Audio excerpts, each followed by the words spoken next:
Hello there, welcome back to this YouTube channel. If you are new here, I'm Lammy from Lammy YouTube. In this video, I'll share with you Emerging Technology Chapter 6, Part 3. Yoo yaa jenna jirtu kabajamtoonni maatiiwwan lammishootuu warra nan beeknefan lammidha. Lammishootuu birraatee eegan akkuma beekamu ani lammiin keessan koorsii kan irratti yookiin immoo Emerging Technology kan irratti suur-sagalee hedduu isinii dalageen ture. Haaluma sanaan yoo darbe keessatti Chapter 6 yookiin immoo boqonnaa jaffaa Emerging Technology irratti yookiin immoo Ethics and Professionalism of Emerging Technology irratti paartii waanii isinii hojjedheen ture akkasumas paartii isinii hojjedheen ture viidiyoo inni kun immoo yookiin immoo suur-sagaleen kun immoo kutaa sadaffaadha jechuudha. Kutaa sadaffaa kana akka seeraan na hordoftan jechuun barbaada yookiin immoo hanga dhuma viidiyoo kanatti akka na hordoftan jechuun barbaada. Akkasumas immoo namoonni YouTube channelii kanaaf haarawaa taatan immoo YouTube channelii kana like, share, subscribe gochuutiin akka maatii taatan kabajaan isin gaafadha jechuudha. Let's us go.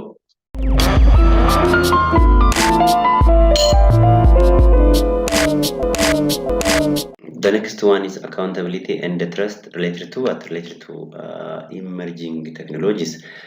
As we know, emerging technology can provide improved accuracy, better quality, and cost effective for business in every sector. Kana jechuun as jalatti immoo yookiin immoo slaidii kana keessatti immoo accountability itti gaafatamummaa fi trust yookiin immoo amanamummaa emerging technology ilaalla jechuudha. Egaan akkuma beekamu emerging technology ni accuracy improve ni godha.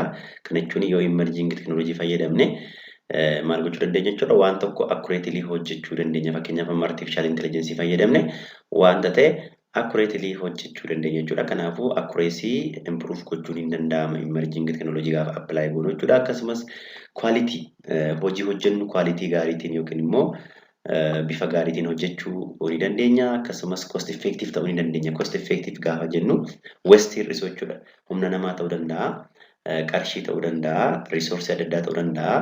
Kana hir'isuutiin maal gochuu dandeenya jechuudha. Cost effective ta'uu dandeenya yookiin immoo qarshii xiqqootiin waan guddaa tajaajila guddaa argachuun hin danda'ama jechuudha. Emerging technology kana gaafa fayyadamnu jechuudha.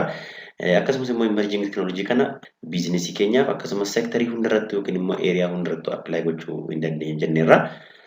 Kana boqonnaa hunda keessatti ilaalee ture jechuudha. Applicationii emerging technology maal keessatti yookiin immoo eessatti akkamitti akka isaan apply ta'an jechuudha.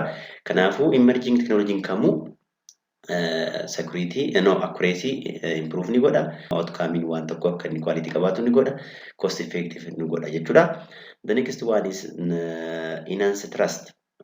They can or emerging technology can enhance trust in the organization operations and the financial process, which is crucial for sustainable success. Kana jechuun immoo emerging technology fayyadamnee maal gochuu dandeenya jedha. Trust yookiin immoo amanamummaa improve gochuu dandeenya yookiin immoo enhance gochuu dandeenya jedha. Kana jechuun akkuma beekamu teknooloojii fi namoota wal bira keenyee waa akka isaan hojjetan barbaanne namni trusted miti yookiin immoo namni yeroo baay'ee amanamaa miti jechuudha. Yookiin immoo namni hundi amanamaa miti, garuu teknooloojiin waan itti himneen hojjeta waan ta'eef maal godha jechuudha.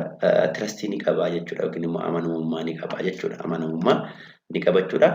Kanaafuu emerging technology fayyadamne trustii yookiin immoo amanamummaa maal gochuu dandeenya jechuudha.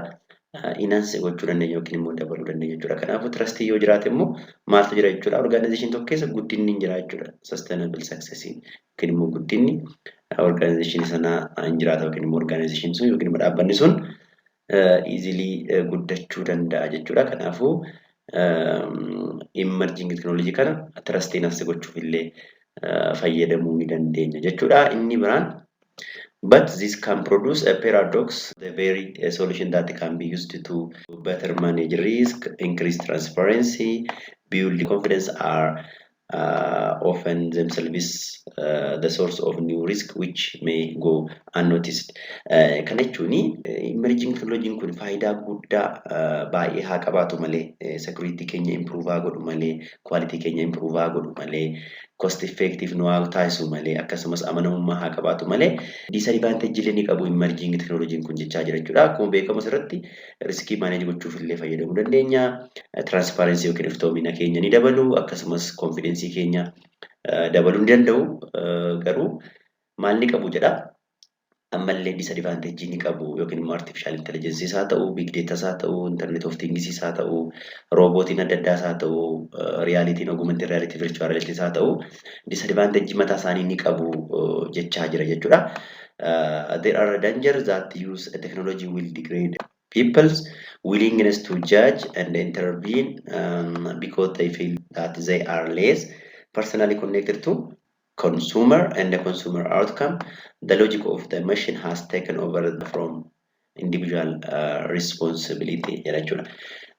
Kanaafuu akkuma faayidaa qabu miidhaa ni qaba yookiin immoo negative side ni qaba jennirra emerging technology ni fakkeenyaaf amma haa jennu smart industry way qabna haa jennu yookiin immoo dhaabbata yookiin immoo industry smart ta'e qabna haa jennu. Kanaafuu smart industry yoo qabaanne wanti industry sana keessatti hojjetamu hundumtuu smart ta'aniiti ofii isaanii kan of control godhan yookiin immoo kan of manage godhan ta'u jechuudha. Kanaafuu yeroo kanatti abbaan dhaabbata sana yookiin immoo nuyi namoonni maal ta'uu dhabuu dandeenya jechuudha. Connectioning keenyi consumerii waliin hin xiqqaata jechuudha. Maal jennaan decisionin hundumtuu yookiin immoo judgmentiin hundumtuu kan inni fudhatamu maaliitiin jechuudha. Maashiniitiin yookiin deviceota yookiin immoo smart deviceota industry sana keessa jiruutiin waan ta'eef jechuudha. Kanaaf kunillee akka negative side'itti ilaaluu ni dandeenya jechuudha. Kanaafuu kan nurraa eegamu disadvantage sana adda baasne yookiin immoo negative side teknooloojiin sun qaban adda baasne sana irratti hojjechuu qabna yookiin immoo sana yookiin challenge sana furuu yaaluu qabna jechuudha.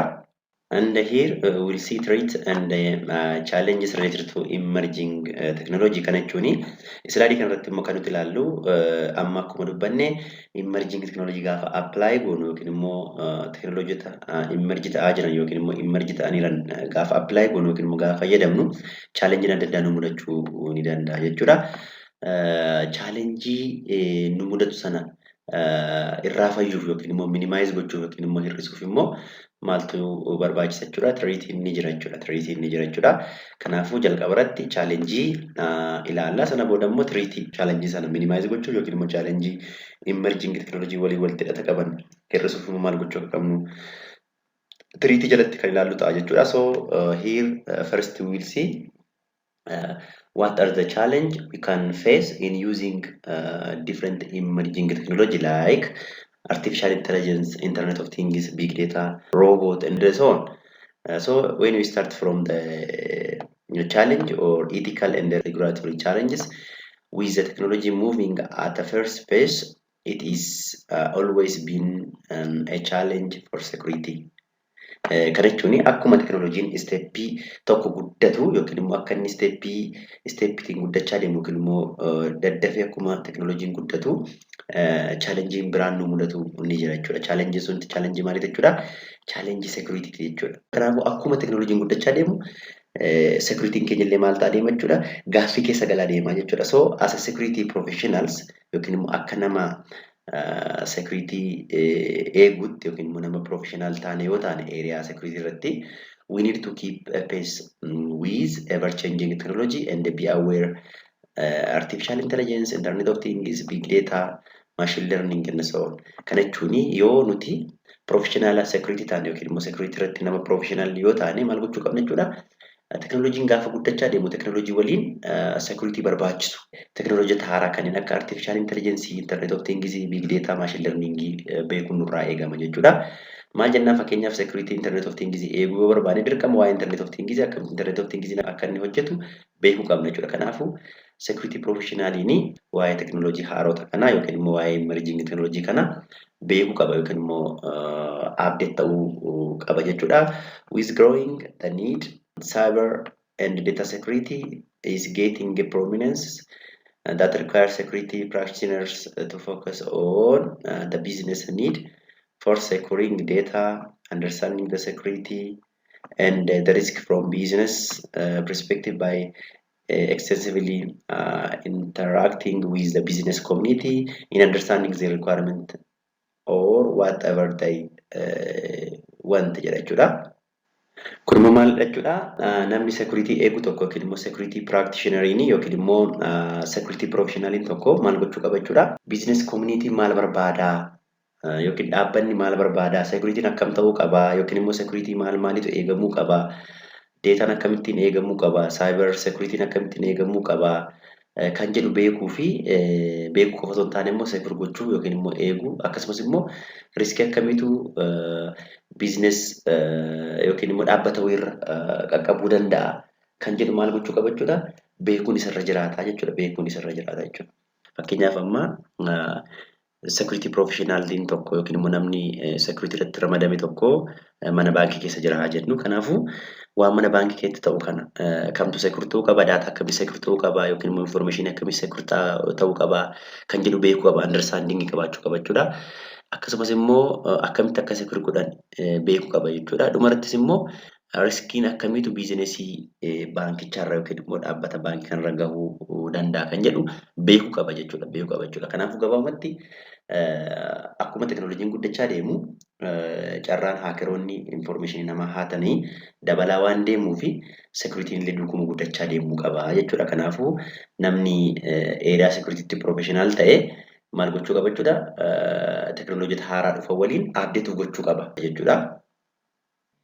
Emerging technology making an impact include, or which means in this slide we are going to see the impact or positive impact that are made by using emerging technology, in which the first one is counter terrorism and law enforcement via predictive analytics and artificial intelligence. Kana jechuuni slide kana keessatti immoo kan nuti waliin ilaallu positive impact emerging technology tiin dhufan yookiin immoo wantoota emerging technology nu buusan muraasa ilaallachuudha. Isaan keessaa inni jalqaba counter terrorism and law enforcement jedha jechuudha. Counter terrorism jechuun shororkeessitoota counter attack gochuuf akkasumas seera kabachiisuuf law enforcement seera kabachiisuuf emerging technology adda addaa fayyadamuu ni dandeenya jedha. Isaan keessaa fakkeenyaaf amma akka fakkeenyaatti artificial intelligence fayyadamne terrorismii yookiin shororkeessitoota attack gochuu dandeenya yookiin immoo counter attack gochuu dandeenya akkasumas illee seera adda addaa kabachiisuu ni danda'ama jechuudha. Fakkeenyaaf haa jennu social media adda addaa irratti bara kana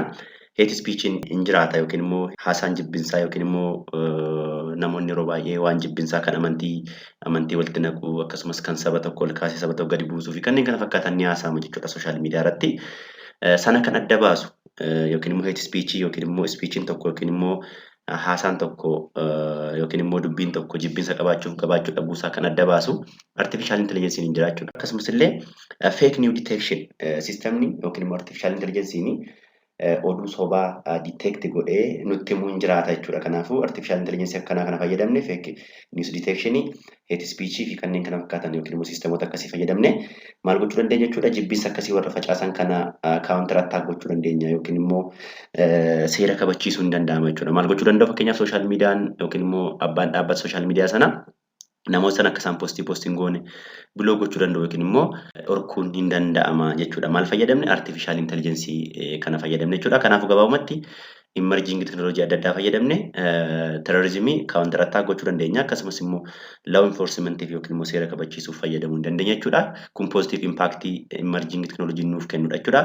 The second one is real time horizon scanning and data mining for threat and information sharing jedha jechuudha. Kana jechuun real time keessatti yookiin immoo yeroo qabatamaatti maal gochuu dandeenya jechuudha. Wanta scan gochuu ni dandeenya akkasumas illee data mine gochuu dandeenya yookiin immoo knowledge mine gochuu dandeenya yookiin immoo insight ta'e yookiin immoo decision ta'e uumuu ni dandeenya. Maal fayyadamne jechuudha?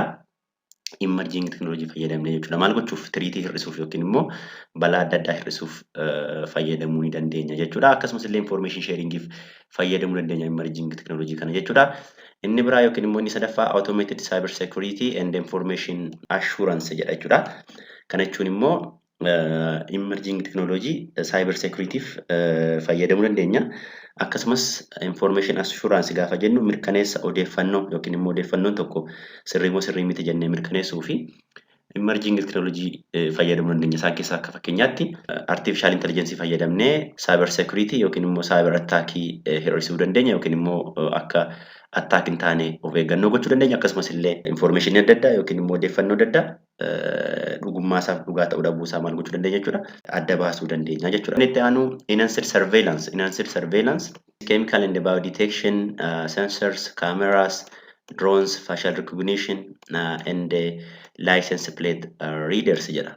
Kana jechuun surveillance yookiin immoo hordoffii fooyya'insa qabu apply gochuu fi emerging technology garaagaraa fayyadamuu ni dandeenya jechuudha. Isaan keessaa fakkeenyaaf amma maal gochuuf license plate reader jedha. Kana jechuun sistema gabatee eeyyama konkolaataa dubbisu qabaachuu dandeenya jechuudha. Akkasumas facial recognition jechuun kan feesii nama recognize godhu. Fakkeenyaaf sistema akkasii kana maal gochuu dandeenya jechuudha. Barriin keenya yookiin immoo dallaan keenya smartii yoo ta'e geetiin suni yookiin immoo dallaan sun maal gochuu danda'a jechuudha. Feesii nama recognize gochuutiin namni barbaachisu akka seenu namni barbaachisne immoo akka hin seenne yoo nama barbaachisu ta'e yookiin immoo nama seenuu qabu yoo ta'e dallaa jalaa banaa yoo ta'u baate immoo dallaa jalaa hin banu jechuudha. Kanaafuu surveillance akkasiif illee fayyadamuu dandeenya yookiin immoo hordoffii adda addaaf fayyadamuu dandeenya waan ta'e ittiin hordofuuf yookiin immoo ittiin security ta'e hordofuuf illee facial recognition fayyadamuu dandeenya jechuudha. Akkasumas droonii adda addaa fayyadamne hordoffii adda addaa yookiin immoo surveillance gochuu dandeenya.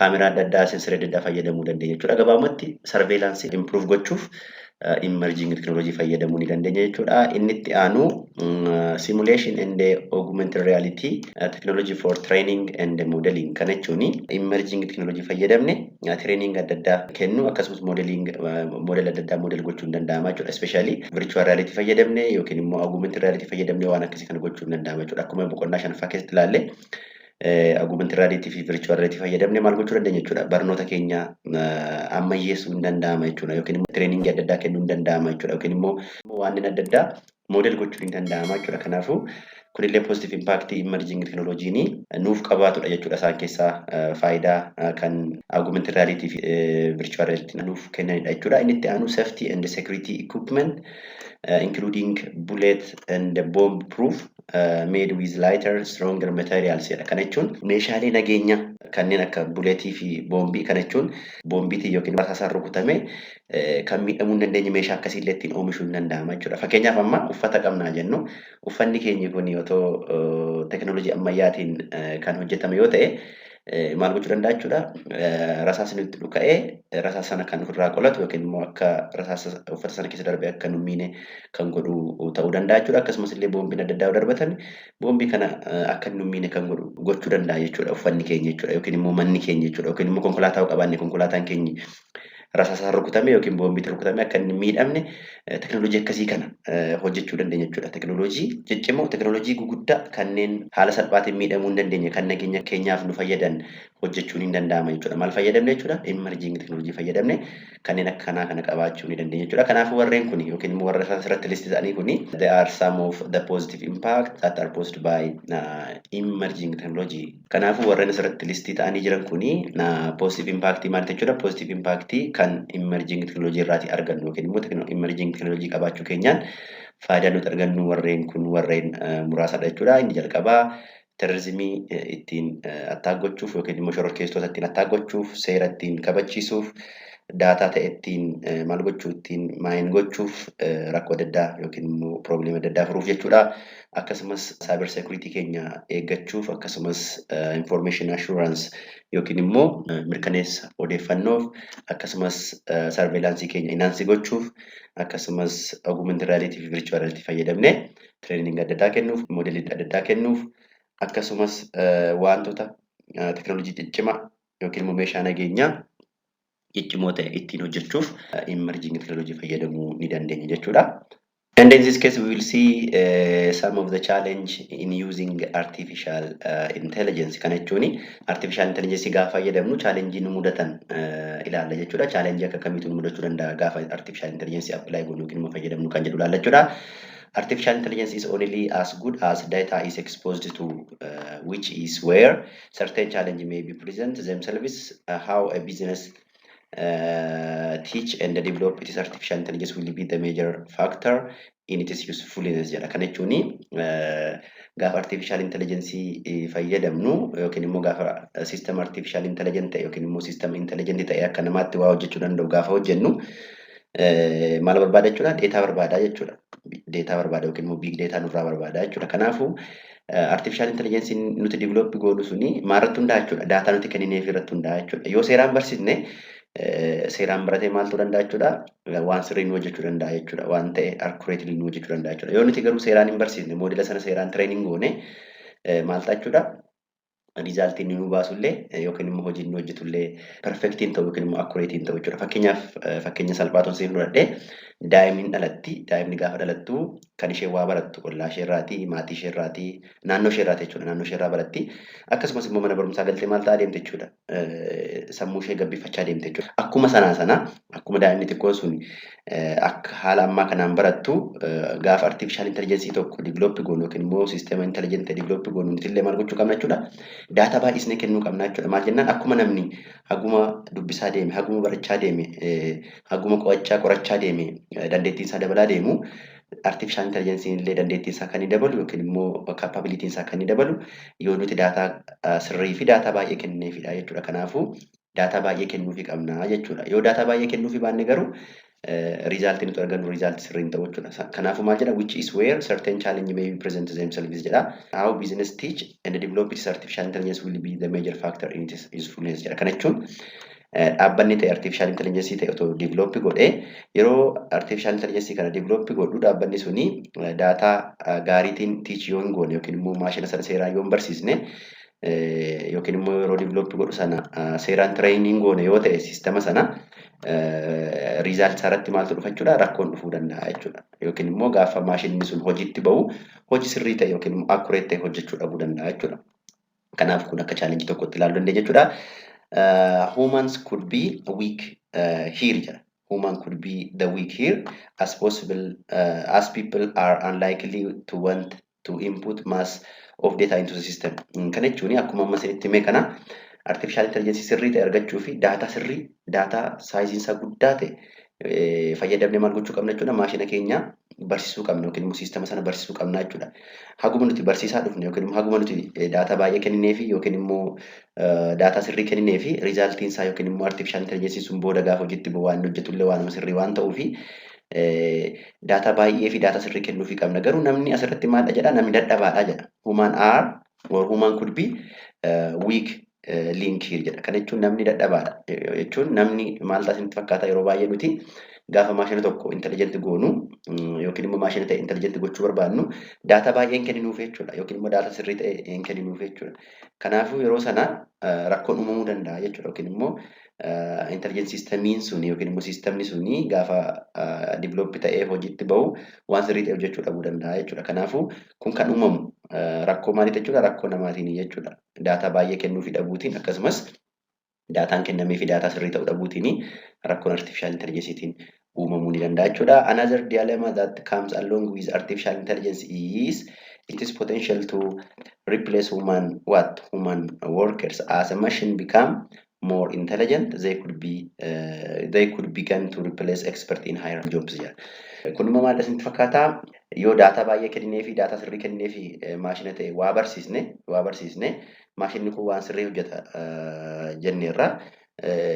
Garuu maashina sirrii ta'e tokko yookiin immoo maashina expert ta'e tokko yoo qabaanne yookiin immoo siistama expert ta'e tokko yoo qabaanne akka namaatti kan waa hojjechuu danda'u yoo qabaanne maal ta'a jechuudha bakka namaa bu'aa jechuudha.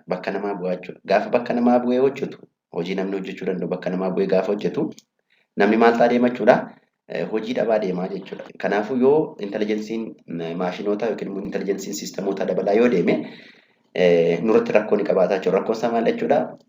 Dipendensiin keenya yookiin immoo namni maashina irratti yookiin immoo siistama irratti yookiin immoo kompiitara siistama irratti dipendi ta'aa deema. Yeroo sana intelligensiin namaa gadi bu'aa akkasumas illee namni maal ta'aa deema jechuudha hojii dhabaa deema jechuudha. Fakkeenyaaf otoo hoteela keessatti roobootii yookiin immoo intelligent sistemii kan nama keessumsiistu otoo qabaanne yookiin immoo otoo hojjenne maal goota jechuudha carraa namatti cufte jechuudha. Carraa akkamitti namatti cufti kan dura namni hojii sana hojjetee ittiin jiraatu yookiin immoo nama keessumsiisee ittiin jiraatu sana yoo maashina bakka buusne yookiin immoo artificial intelligence bakka buusne namni sun hojii dhabuuf deemaa jechuudha yookiin immoo namni keessumsiistuu ture suni hojii dhabaa ta'a jechuudha. Kanaafuu kunillee maal jechuudha rakkoo biraa gaafa artificial intelligence fayyadamnu challenge nu mudachuu danda'udha jechuudha. Alternatively, artificial intelligence also has a potential to take the burden of laborious time consuming tasks from those people.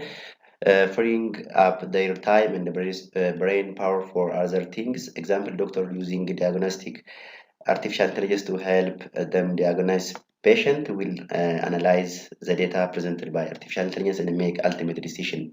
Kana jechuun immoo karaa biraa immoo akkuma challenge qabu maallee qabachuudha. Positive impact artificial intelligence nu kennu keessaa maal godhachuudha? Bardeen nurra jiru yookiin immoo itti gaafatamummaa namarra jirullee namarraa hir'isaa, humna namaa hir'isaa akkasumas immoo time consuming yeroo baay'ee namni gaafa manuwaalii hojii hojjennu yookiin immoo namni gaafa waa hojjetuu fi gaafa maashinni waa hojjetu yoo wal bira qabdanii ilaaltan maashinni sa'aatii gabaabatti waan baay'ee hojjechuu danda'a jechuudha. Kanaafuu time consuming yookiin immoo sa'aatii akka qusannu nu taasisuu danda'a gaafa artificial intelligence apply goonu jechuudha. Akkasumas immoo humna namaa qusachuu ni dandeenya jechaa jira jechuudha. Akkasumas nama free godha yookiin immoo nama support godha yookiin immoo nama gargaara. Fakkeenyaaf fudhannee area health irratti artificial intelligence nama diagnose gochuu danda'a yookiin dhukkuba patient tokko adda baasuu danda'anii kan doktorota support godhan akkasumas immoo kan decision ta'e mee gochuu danda'an qabaachuu dandeenya jechuudha. Kanaafuu inni kuni faayidaa artificial intelligence namaaf kennu keessaa muraasadha jechuudha. Managing the challenge posed by artificial intelligence will require careful planning to ensure that the full benefits are realized and the risks are mitigated jedha. Kana jechuun akkuma beekamu artificial intelligence kun advantage fi disadvantage ni qaba akkasumas challenges ni qaba. Kanaafuu challenge artificial intelligence tiin post yookiin immoo challenge artificial intelligence tiin dhufu kana maal gochuu qabna jechuudha. Carefully plan goonee furuu qabna jechuudha. Riskii jiru hir'isuu akkasumas immoo faayidaa jiru immoo seeraan fayyadamuu jechuudha. Faayidaa jiru seeraan fayyadamuudha yookiin immoo seeraan apply gochuudha. Akkasumas immoo rakkoo artificial intelligence waliin wal qabate dhufu immoo maal gochuu qabna jechuudha. Mitigate gochuu qabna jechuudha. Kana gochuuf maal gochuu qabna jechuudha. It requires careful planning. Kanaafuu pilaanii guddaa yookiin immoo karoora guddaa barbaada jechuudha. Artificial intelligence tokko fayyadamuun dura maal gochuu qabna jechuudha. Akkamitti akka fayyadamnu, miidhaan ni geessisu, faayidaa inni nuuf kennu adda baasnee yoo faayidaan isaa miidhaa isaa caale fayyadamuu qabna. Akkasumas immoo yoo rakkoon ta'e yookiin immoo riskiin ta'e kan uumamu ta'e akkamittiin akka riskii sana mitigate goonu yookiin immoo akkamitti akka rakkoo sana hir'isnu yookiin immoo rakkoo sana balleessinu irratti illee hojjechuu qabna jechuudha. Kanaafuu kuni challenge artificial intelligence tiin dhufu yookiin immoo positive challenge fi negative challenge artificial intelligence tiin dhufudha jechuudha. And here is a challenge in using robotics in manufacturing, or we'll see what are the challenges related to using robotics in manufacturing. With automation and the robotics moving from production lines out into other areas of work, business, the potential for humans losing job is great here too. Akkuma artificial intelligence akkuma beekamu robotics ni example artificial intelligence yookiin immoo artificial intelligence fayyadamne robotii adda addaa create gochuu dandeenya. Robotii kubbaa taphattu, robotii geemii taphattu, robotii nama keessumsiistu, robotii mana qulqulleessitu, robotii waan ta'e oomishuu dandeessu qabaachuu dandeenya jechuudha. Maal fayyadamne? Artificial intelligence fayyadamne kan robotii adda addaa hojjechuu dandeenya jechuudha. Kanaafuu robotonni akkuma baay'achaa deeman maal ta'a jechuudha. Namni hojii dhabaa deema jechuudha. Akkuma artificial intelligence sana haguma robotiin baay'achaa deemu yookiin immoo automation fi robotiksiin haguma baay'achaa deeman namni immoo hojii keessaa bahaa deemaa jechuudha. Fakkeenyaaf manufacturing keessatti yookiin immoo bakka industrii tokko keessatti yookiin immoo bakka oomishaa tokko keessatti robotii baay'ee yoo qabaanne namni bakka sanaa ni ari'ama yookiin immoo hojii ni dhaba jechuudha. Fakkeenyaaf haa jennu bakka itti uffanni oomishamu yookiin immoo bakka itti wayyaan dhahamu ta'uu fudhattanii yookiin immoo kafanni dhahamu ta'uu fudhattanii bakka sana namni qacaramee duratti uffata yookiin immoo kafana namni dha'u suni baheetu maaltu bakka bu'a jechuudha.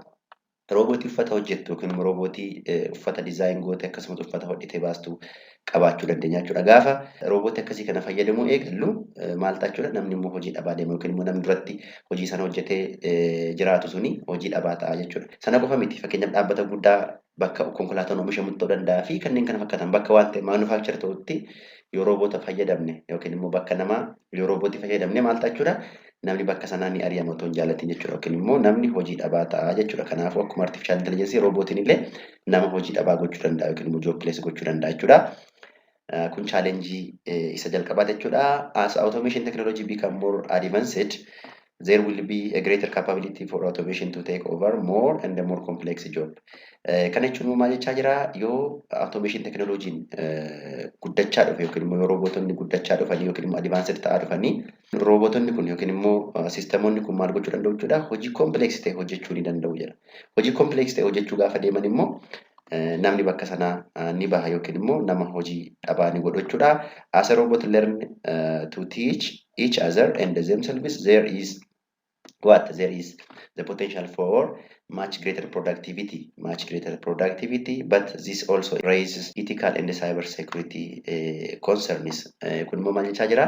Roobotonni yoo of barsiisaa deeman yookiin immoo yoo wal barsiisaa deemanii productivitiin keenya dabaluu danda'a biizinesii keenya keessatti yookiin immoo bakka manufacturing adda addaatti productivitiin keenya yookiin immoo oomisha keenya guddisuu ni danda'u. Garuu oomisha guddisuu qofa otoo hin taane haguma teknooloojiin guddachaa deemu haguma roobotonni guddachaa deeman immoo maaltu waliin dhufa jechuudha. Chaalenjiin kanneen akka itiksii fi cyber security yookiin immoo cyber attacking illee rakkoo biraadha jechuudha. Kanaafuu guddinni teknooloojii gaaffii akkamii kaasuu danda'a jechuudha. Gaaffii itiksii akkasumas immoo waa'ee cyber attacking yookiin immoo vaayirasota adda addaa ta'uu danda'a yookiin immoo waan biraatiin attack ta'uu danda'a jechuudha. Kanaafuu rakkoo akkasii kana yookiin immoo konsernii kanneen akka itiksii fi cyber security illee ni kaasaa jechuudha. Guddinni teknooloojii yookiin immoo guddinni roobootii jechuudha. Kanaafuu gabaabumatti roobotonni yoo guddachaa dhufanii jireenya keenyaaf yookiin immoo laayifii keenya smart gochuu ni danda'u yookiin immoo hojii namni hojjetu hojjechuu ni danda'u. Akkasumas immoo complex problemii ta'e solve gochuu danda'u yookiin immoo hojii guguddaa hojjechuu danda'u. Garuu namaan maal gochaa deemu jechuudha? Hojii keessaa baasaa deemu jechuudha. Sun chaalenjii roobotonni namarratti fidan jechuudha. Kanaafuu namaafillee hojiin biraa uumamuu qabaa jechuudha. Yookiin immoo akkamittiin kun akka wal madaalchisnee deemnu irratti carefully plan gochuu qabna jechuudha malee roobootii hojjechaa yookiin immoo artificial intelligence hojjechaa nama immoo hojii keessaa baasaa deemuu otoo hin taane akkamittiin kan lamaan wal madaalchisnee deemnu nu barbaachisa yookiin immoo nurraa eegama jechuudha. The next one is challenges in big data. Inni itti aanu immoo challenge big data qabu ilaalla jechuudha. Almost every or almost all the technology mentioned above have some relation to big data, which means every technology or every emerging technology use a big data as a backbone yookiin immoo big data akka backbone isaaniitti fayyadamu jechuudha. Maal jennaani teknoolojii kamiyyuu hojjechuuf yookiin immoo teknoolojii kamiyyuu qabaachuuf maal nu barbaachisa jechuudha? Big data nu barbaachisa jechuudha. Big data malee emerging technology yaaduu hin dandeenyu jechuudha.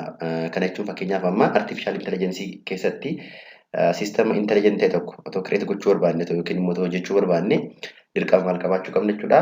Big data jiraachuu qaba yookiin immoo daataan nuti koompitara sana ittiin barsiisnu jiraachuu qaba jechuudha. Fakkeenyaaf amma haa jennu otoo artificial intelligence kan kaansarii predict godhu yookiin immoo kan kaansarii detect godhu otoo hojjechuu barbaade dirqama daataa waa'ee kaansarii koompitaraaf kennuu qabna jechuudha. Koompitara sana ittiin barsiisne boodarra koompiterri sun yookiin immoo intelligent systemiin suni namni kun kaansarii qaba, namni kun immoo kaansarii hin qabu, namni kun boodatti kaansariitiin qabamuu danda'a, namni kun boodatti kaansariitiin qabamuu hin danda'u jedhee akka inni predict nu godhu yookiin immoo akka inni detect nu godhuuf dirqama maal qabaachuu qabna jechuudha? Big data jiraachuu qaba jechuudha. Kan itti maashina sana barsiisnu big data jiraachuu qaba jechuudha. So a huge amount of data being generated on daily basis has potential to provide business with better insight into their customer as well as their own business operation jedha. Kana jechuun bara kana daataa guddaatu maal ta'a jechuudha? Generate ta'a yookiin immoo daataa baay'eetu collect ta'a environment irraa yookiin namarraa fi bakka adda addaati jechuudha. Sun immoo maaliif gaariidha jedha? Businessii keenya akka nuti raangoonuuf yookiin immoo akka nuti businessii keenya fooyyessinuuf akka nuti fedhii kastaamaroota keenyaa beeknuuf nu gargaara jedha. Fakkeenyaaf haa jennu amma namni ta'e muuziqaa wayii hojjetee gadhiisee haa jennu yookiin immoo sirba wayii gaafa gadhiisu sentiment analysis fayyadamne polarity sirba sana adda baasuu hin danda'ama. Polarity sirba sana gaafa jennu yookiin immoo sentimentii sirba sana gaafa jennu commentii namni kennu irratti hundoofne yaada commentii positive ta'e, commentii negative ta'e yookiin immoo commentii neutral ta'e adda baasne sirba kana nama meeqa jaallate, sirba kana nama meeqatu hin jaallanne waan jedhu adda baasuu hin dandeenya jechuudha. Kanaafuu abbaan sirbaa sun kan irratti hundaa'e yookiin immoo commentii jiru irratti hundaa'e yeroo boodaaf maal gochuu danda'a jechuudha? Biizinasii isaa yookiin immoo sirba isaa sirreeffachuu danda'a yookiin immoo fuuldura isaa sirreeffachuu ni danda'a jechuudha. Akkasumas illee fakkeenyaaf dhaabbanni moobaayilii oomishu tokko fakkeenyaaf moobaayilii ta'e gaafa gabaatti baasu sanaan booda commentii namoonni commentii godhan irratti hundaa'e yookiin immoo daataa sana fudhate maal gochuu danda'a jechuudha? Fuulduratti moobaayilii kastamariin barbaadu yookiin immoo akka kastamariin barbaadutti hojjete as baasuu ni danda'a jechuudha. Kanaafuu kastamarii keenya akka barru yookiin immoo kastamariin keenya maal akka barbaadu baruuf akkasumas immoo biizinasii keenya fooyyessuuf maal fayyadamuu qabna jechuudha? Big data fayyadamna yookiin immoo fayyadamuu qabna jechuudha. Maal jennaani sana baruuf waan ta'e predict gochuuf yookiin immoo waan ta'e decisionii ta'e meeq gochuuf dirqama irratti hundoofne jechuudha. Big data irratti yookiin immoo daataa jirrutti hundoofneeti waan ta'e murtoo ta'e dabarsina waan ta'eef jechuudha. Kanaafuu biizinasii keenya seerarraan gochuuf yookiin immoo akka nuti kastamarii keenya barruuf nu gargaara big data jechuudha. Inni biraan also data can be incredibly useful for spotting trends and analyzing impact. Surfacing all of this data to human in a way they can understand can be challenging. Kana jechuun big data fayyadamnee wanta predict goona jenneerraa, wanta detect goona jenneerraa yookiin immoo decision ta'e make goona jenneerraa garuu data baay'ee kana yookiin immoo data size isaa guddaa ta'e kana namni easily akka inni understand godhu yookiin immoo understand gochuuf nutti ulfaachuu ni danda'a jechuudha. Kanaafuu understand gochuuf akka inni ulfaanneef maal fayyadamuu dandeenya jechuudha. Artificial intelligence fayyadamne yookiin immoo data mining apply gochuutiin knowledge ta'e yookiin immoo insight ta'e yookiin immoo beekumsa ta'e yookiin immoo result ta'e maal gochuu dandeenya jechuudha. Big data sana keessaatii extract goonee baasnee fayyadamuu ni dandeenya jechuudha. Kanaafuu artificial intelligence fayyadamne big data easily manage gochuu ni dandeenya yookiin immoo big data keessaatii decision ta'e yookiin immoo murtoo ta'e yookiin immoo insight ta'e yookiin immoo knowledge ta'e maal gochuu dandeenya jechuudha. Extract gochuu dandeenya yookiin immoo big data sana manage gochuun ni danda'ama jechuudha. Kanaafuu inni kun challenge big data jechuudha. The next one is yookiin immoo inni itti aanu the next one is challenge in using internet of things yookiin immoo challenge internet wanta yookiin immoo internet of things fayyadamuutiin dhufu jechuudha. As more and more connected device such as smartwatch, fitness tracker join the internet of things, the amount of data being generated is increasing. Kana jechuun akkuma beeknu internet of things keessatti wantoonni hundumtuu walitti connected ta'uu jenneerraa connected ta'anii information yookiin immoo message walii erguu yookiin immoo walirraa fudhatu yookiin immoo waliif share godhu jenneerraa. Kanaafuu internet of things yoo qabaanne smart deviceonni nuti qabnu smart ta'uu smart ta'an information share walii godhu taanaan daataan collect yookiin immoo daataan device sanaan yookiin immoo internet of things deviceetiin collect yookiin immoo generate ta'uu dabalaa deemaa jechuudha. Kanaafuu kan ammoo manage gochuun nutti ulfaachuu danda'a jechuudha. Manage gochuun nutti ulfaachuu danda'a. Company will have to plan carefully how this will affect the customer facing application and how to best utilize the mass of data being produced. Kanaafuu dhaabbattoonni maal gochuu qabu jechuudha. Carefully plan gochuu qabu jechuudha. Kana jechuun maal jechaa jira jechuudha. Kaampaanoonni fakkeenyaaf amma smart manufacturing yoo qabaanne yookiin immoo dhaabbata manufacturing waa oomishi tokko kan smart ta'e yoo qabaanne dhaabbanni sun maal gochuu qaba jechuudha. Carefully plan gochuu qaba. Kan carefully plan godhamu maal jechuudha. Daataan generate guddaa waan ta'eef yookiin immoo deviceonni dhaabbata sana keessa jiran hundumtuu ofuma isaanii data collect godhanii waliif share godhu waan ta'eef daataan san size isaa guddachuu waan maluu fi san akkamittiin akka manage godhan careful planning isaan barbaachisa yookiin immoo karooraan irratti hojjechuu qabu yookiin immoo akkamittiin akka data guddaa generate ta'u san akkamittiin akka manage godhan irratti hojjechuun irraa eegama jechuudha. There are also several security implications of mass connectivity that need to be addressed. Kana jechuun akkuma boqonnaa arfaa keessatti baranne internet of things advantage fi disadvantage qaba. Disadvantage internet of things keessaa inni tokko haguma device walitti connected ta'an dabalaa deemanii yookiin immoo haguma device information walii share godhan dabalaa deemanii hackeriin yookiin immoo hattuuni gidduu galee carraa inni data hatu yookiin immoo carraa inni waan ta'e attack gochuu dabalaa deemaa jechuudha. Kanaafuu kanarratti illee careful planning ni barbaachisaa jechuudha. Ta'uu baannaani easily hack ta'uu dandeenya yookiin immoo security keenya gaaffii keessa gala jechuudha. Kanaafuu inni kuni challenge internet of things waliin wal qabatudha jechuudha. Kanaafuu gabaabumatti internet of things jechuun internetii wantootaati. Internetii wantootaa keessatti immoo wantoonni hundumtuu walitti connected ta'u. Kanaafuu wantoota walitti connected ta'an kana easily manage gochuu danda'uu qabna. Akkasumas immoo security taanii eeguu qabna. Akkasumas immoo daataan internet of things kanaan yookiin immoo device kanaan generate ta'u baay'achuu waan maluu fi akkamittiin data sana manage goonu irratti hojjechuu qabna yookiin immoo careful planning barbaachisa jechuudha. Inni itti aanu yookiin itti aanu treat jedha. Egaan akkuma beekamu jalqaba irratti maal ilaallee turre jechuudha. Slaayidii jalqabaa irratti kunoo asitti treat and challenge jennee turre jechuudha. As jalatti challenge jalatti yookiin immoo Roman number 1 jalatti maal ilaallee turre ethical and regulatory challenge yookiin immoo challenge internet of things gaafa fayyadamnu positive challenge fi negative challenge nu mudachuu danda'an jennee qofaatti irree challenge in artificial intelligence challenge in robotics challenge in IoT challenge in big data jennee ilaallee jechuudha. as keessatti immoo wal'aansa yookiin immoo tiriitii emerging technology waliin wal qabatan ilaalla jechuudha. So new and emerging technology pose significant opportunity for the business if they utilize them well and understand their true value early on. Kana jechuun akkuma dubbachaa turre akkuma barachaa turre boqonnaa hunda keessatti ilaallee emerging technology hundumtuu faayidaa mataa isaanii ni qabu jennee kanaafuu emerging technology kana yookiin immoo new technology yookiin immoo computer system yoo seeraan itti fayyadamne yoo seeraan utilize gochuu dandeenye faayidaa kana hin jedhamne qaba jechuudha. Garuu kan kun ta'u yoo maal ta'e jechuudha yoo nuti maal godha jechuudha true value yookiin immoo understand their true value early on otoo applying godhin yookiin immoo otoo fayyadamuun eegalii maal gochuu qabna jechuudha careful planning nu barbaachisaa jechuudha yookiin immoo itti yaaduu qabna jechuudha. Kana jechuun technology tokko apply gochuun dura advantage akkamii qabaata disadvantage akkamii qabaata disadvantage sana immoo yookiin immoo miidhaa yookiin immoo riskii isaa immoo akkamittiin akka hir'isuu dandeenyu irratti hojjechuun barbaachisaadha jechuudha. Yoo kana goone technology maal nu godha jechuudha opportunity yookiin carraa guddaa namaaf bana yookiin immoo jireenya namaa ammayyeessa yookiin immoo life keenya smart gochuu ni danda'a jechuudha. They also pose risks and the questions not only to the business but society as the whole jedha. Kana jechuun asitti maal jennee turre yoo seeraan itti fayyadamne opportunity guddaa banuu danda'u yookiin immoo carraa nuu banuu danda'u emerging technology yookiin immoo technology haaraa waan jenneerra akkasumas immoo maal qabaachuu ni danda'a jechuudha riskii qabaachuu ni danda'a yookiin immoo gaaffii adda addaa kaasuu danda'a emerging technology jechuudha. Fakkeenyaaf gaaffii kanneen akka ethics kanneen akka security yookiin immoo attack ta'uu dandeenya cyber attack nurra gahuu ni danda'a. Virustiin attack ta'uu dandeenya. Kanaafuu rakkoon akkasii kun maal ta'uu danda'a jechuudha nurra gahuu danda'a yookiin immoo nu mudachuu danda'a jechuudha. Kanaafuu gabaabumatti maal gochuu danda'a jechuudha biizinesii keenya yookiin immoo hojii keenya yookiin immoo jireenya keenya maal gochuu danda'a jechuudha riskii jala galchuu danda'a yookiin immoo gaaffii jala galchuu danda'a emerging technology jechuudha. Yoo maal gochuu baanne yoo seeraan itti fayyadamuu baanne yookiin immoo rakkoo technology sana faana wal qabatu yoo seeraan itti yaadnee mitigate gochuu baanne yookiin immoo hir'isuu baanne jechuudha.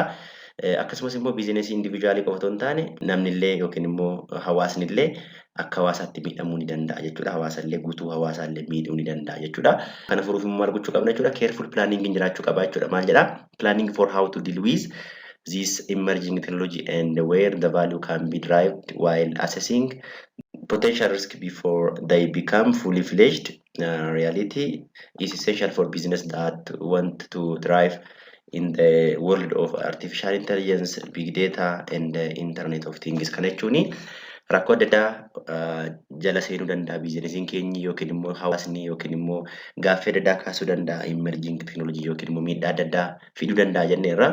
Kanaafuu miidhaan sun akka hin dhufneef yookiin immoo miidhaa sana hir'isuuf yookiin immoo gaaffii karaa emerging technology ka'an yookiin rakkoo karaa isaan nu mudatan furuuf immoo maal gochuu qabna jechuudha careful planning nu barbaachisa jechaa jirra jechuudha. Kanaafuu akkamitti akka rakkoo sana furru irratti hojjechuu qabna jechuudha.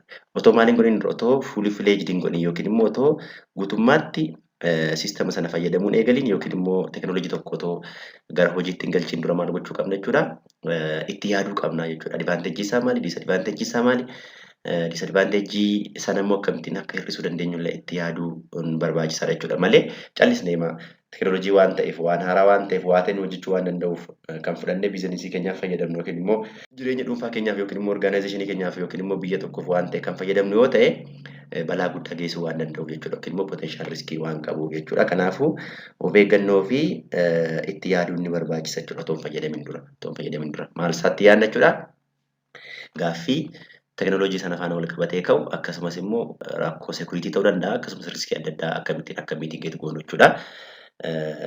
Kun waa'ee sanaati kan inni haasa'u jechuudha.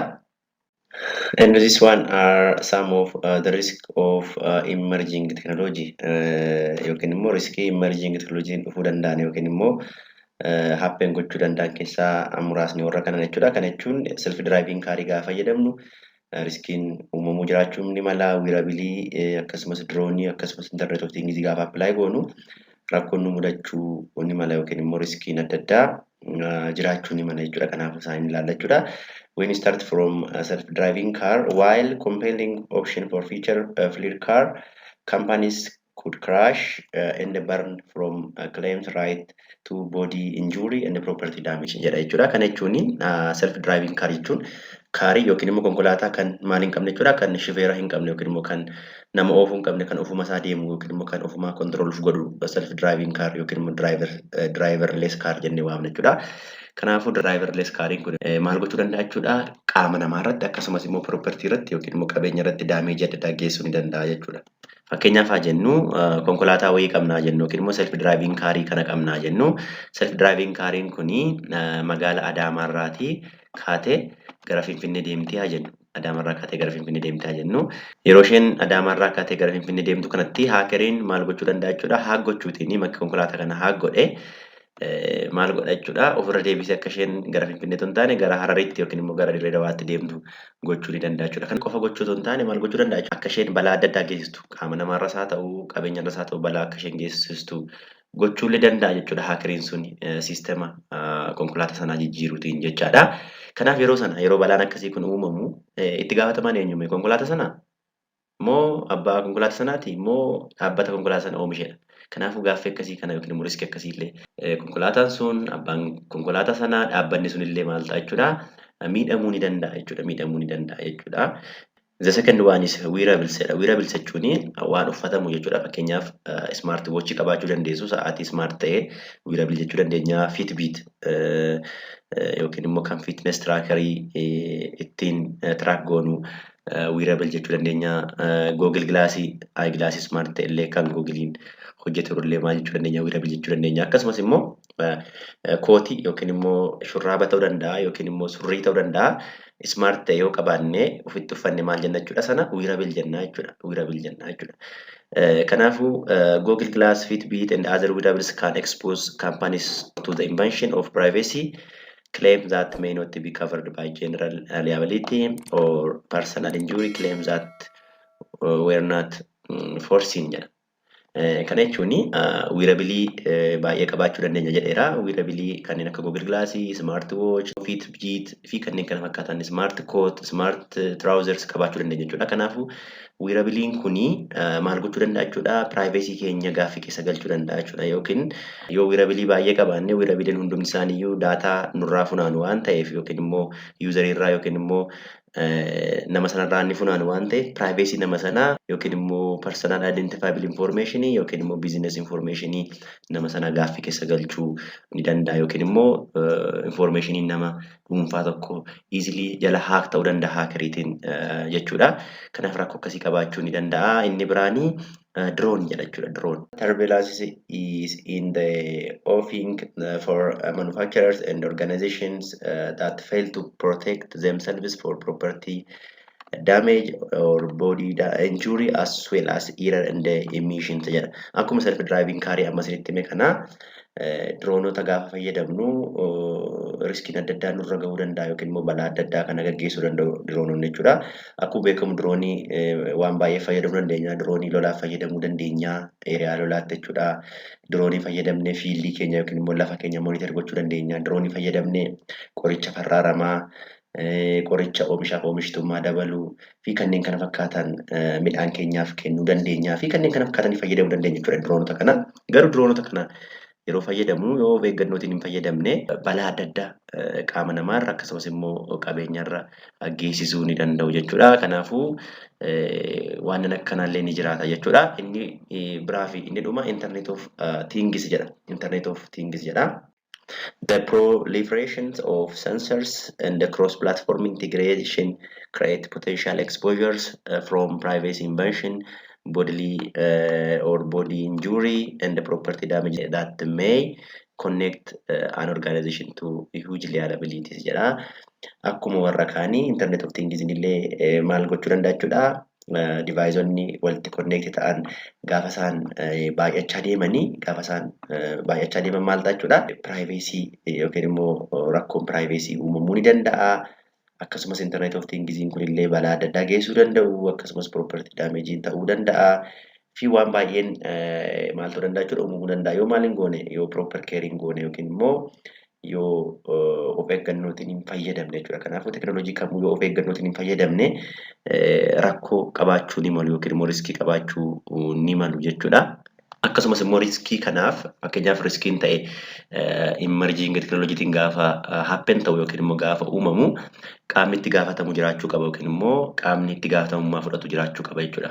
Fakkeenyaaf akkuma isinitti hime kana gaafa self driving kaariin tokko kan Adaamarraa gara Finfinnee deemu yoo balaa wayii geessise nama ajjeesuu ta'uu danda'a, qabeenya wayii barbadeessuu ta'uu danda'a. Yoo rakkoon sun uumame qaamni itti gaafatamu yookiin immoo itti gaafatamummaa fudhatu jiraachuu illee ni mala jechuudha. Kanaafuu warreen kuni riskii emerging teknooloojii waliin wal qabatan ta'uu ni danda'u jechuudha.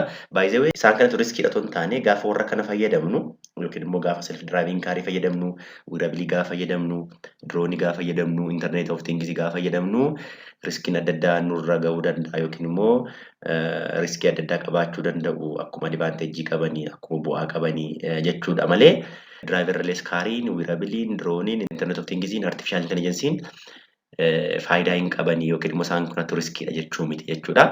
Yeah, this is all about emerging technology, chapter 6. If you have any question, suggestion or unclear idea, you are welcome. Yoo gaaffii qabaattan kan isiniin galle yoo jiraate na gaafachuu dandeessu. Kun chapter 6 yookiin boqonnaa jaffaa emerging technology jechuudha. Yoo video emerging technology kiyya kan boqonnaa tokko hanga jaatti jiran hin argite immoo lammishotuu bikeessentanii viidiyoo sana ilaaluu dandeessu. Akkasumas immoo viidiyoon babbareedaan akka kanaa YouTube channelii keessan kanarraati akka yeroo hundaa isin qaqqabuu barbaaddanii YouTube channelii lammishotuu kana maal gochuutu sinirraa eegama jechuudha. Subscribe gochuutu sinirraa eegama jechuudha. Subscribe gochuu qofa otoo hin taane share illee akka gootan isin gaafadhaa hiriyoota keessaniif jechuudha. Akkasumas yoo isinitti tole like godhaa. Akkasumas yaada yoo qabaattan yaada keessan illee comment gochuutini akka na bira geessan yookiin immoo akka yaada keessan naaf hirtannaaf qooddan jechuun barbaada. Waan dhaggeeffattaniif guddaa galatoomaa. Horaa bulaa deebanaa. Yeroo barnoota gaarii isiniif haa ta'u. Sinan jaalladhaa. Bye bye.